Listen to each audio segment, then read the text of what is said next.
Esta segunda cápsula de Dilo Online con el maestro Luis Fernando Ruz, bueno, inició con el tema de la creatividad, quién es creativo, quién tiene derecho a registrar su obra, qué se considera una obra y demás, así que bienvenido. Muchas gracias. De nuevo, gracias Luis. Vámonos a la parte donde las personas que están creando, que escriben, que hacen danza, que están en diversos géneros artísticos, llámese teatro, obra plástica, etcétera, pues necesitan orientación.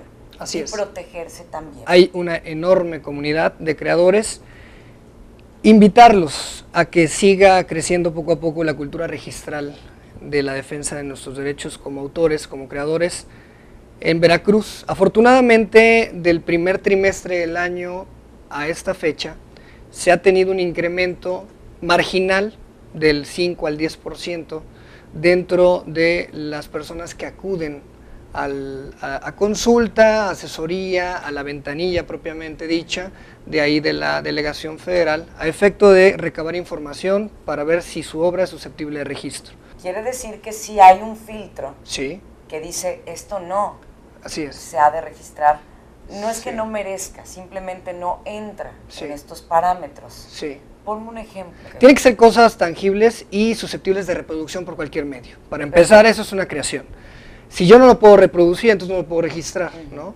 Pues no puedo registrar un pensamiento, por ejemplo, ¿no? Y hay diferentes tipos de trámites. Por ejemplo, si yo no soy creador, pero también vivo del tema de la producción editorial, por ejemplo, una editorial, tiene que saber cómo registrar el ISBN, por ejemplo, o el ISSN, que son los diferentes números internacionales que se le asignan a cualquier publicación. Vaya. El ISBN, por sus siglas en inglés, es el número internacional normalizado del libro. Ese número es el mismo que va a tener tu libro en Veracruz Y en China. y en Singapur o donde quieras. Este número se compone por 13 caracteres y es registro único. Por lo regular lo tramita el editorialista. Sin embargo, el autor también puede ser su propio editor y hacer su trámite respectivo al ISBN. El ISBN es para publicaciones únicas, es decir, un libro, algún CD en particular que no se reproduzca con diferentes frecuencias, sino nada más en una sola exhibición, es decir, yo saco mi CD y vámonos. Y hay otro número similar que es el ISSN, que es el mismo concepto en el mismo contexto, ya sea para un editor o algún autor, pero para efecto de publicaciones periódicas. Ok, comprendo. Número internacional normalizado para publicaciones periódicas. Así es. Revistas, por ejemplo. Claro, que son una constante. Que son una constancia. Que están al mercado. Así es, gacetas, revistas, periódicos. Algo muy importante dentro de la reserva de derechos, que sí quiero acotar rápidamente, es para poner títulos de cualquier, por ejemplo, una columna de alguna revista, algún periódico, lo que sea. Le pones X nombre. Si ese nombre ya está registrado para efectos de los derechos de autor, si tú haces el pago sin hacer un dictamen de reserva de derechos, porque esa es una de las opciones que nosotros damos en la delegación, que se haga un primero a efecto de que no se vaya a hacer un pago de derechos, porque todo esto lógicamente tiene un pago de derechos que se paga directamente en el banco y ahí se dan mismo los formatos.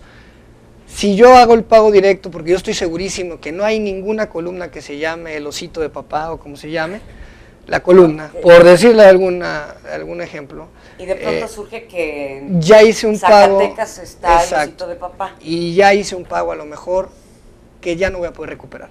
Por eso existe el dictamen de reserva de derechos. Hay que recordar el derecho de autor, protege la obra del autor 100 años a partir de la muerte del mismo. Es decir, si yo tengo el derecho de autor, que además es susceptible de cesión de derechos o en algunas herencias y sucesiones, yo puedo heredar mis derechos de autor. Como Michael Jackson y Paul McCartney. ¿Dónde los localizamos ustedes? ¿Alguna página? Sí, claro, la www.cep.gov.mx, CEP con P, Secretaría de Educación Pública, y las oficinas de la Delegación Federal. Estamos a sus órdenes en la calle Jico, número 34, fraccionamiento Pomona. Entrando por 20 de noviembre, hay en Jalapa, en la ciudad capital de Veracruz, en Jalapa. Muchas gracias. Dilo Online, Luis Fernando, gracias por acompañarnos de nuevo. No, gracias. Y ya nos traerás más noticias. Claro que sí. Dilo Online.